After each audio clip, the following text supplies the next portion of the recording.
అందరికీ శుభోదయం. ఈరోజు మనం తెలుసుకునే శ్లోకం విష్ణు సహస్రనామంలోని 8వ శ్లోకం. ఈ శ్లోకం భరణి నక్షత్రం 4వ పాదంలో జన్మించిన వారికి మంచిది.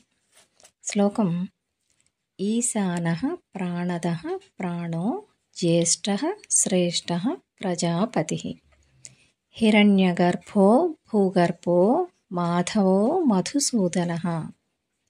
అంటే సర్వభూతాలని శాసించే పరమాత్మ జీవకోటికి చైతన్యమును కలిగిస్తూ ప్రాణశక్తి స్వరూపుడుగా సనాతనుడుగా ఉపశమించరాని మహిమలు కలిగిన ఆ పరమాత్మ సర్వప్రాణులను సంరక్షించుచు విశ్వమునందు ఉంటూ ప్రపంచమునకు పుట్టినిల్లు అయిన పరమాత్మ మౌన ధ్యాన యోగాదుల వలన తెలుసుకొనే ఆ దైవము కామవాసనలను నిర్మూలించు ఆ శ్రీమన్నారాయణనకు శిరస నమస్కరించుచున్నాను అని అర్థం.